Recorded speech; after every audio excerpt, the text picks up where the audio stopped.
Nilinaw ng Armed Forces of the Philippines na pinaghahandaan nila ang lahat ng posibilidad sa gitna ng umiinit na tensyon sa pagitan ng China at Taiwan.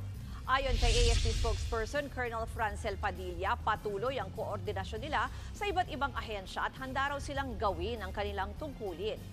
Kahapon pinaghanda ni AFP Chief General Romeo Bronner Jr. ang militar sakaling atakihin ng China ang Taiwan.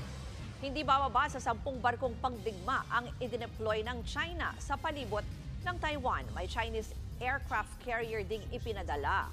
Ayon naman sa Malacanang, hindi dapat ikabahala ng publiko ang mga naging pahayag ni AFP Chief Bronner. Lahat po ng eventualities, be repatriation or disaster assistance, humanitarian assistance and disaster response, kasama po yan sa mga pinaghahandaan po natin. So in close coordination po tayo dyan with DFA, with DMW, with the Bureau of Immigration, and kung ano po ang role na gagampanan po ng Sandatahang Lakas ng Pilipinas, gagampanan po natin yan.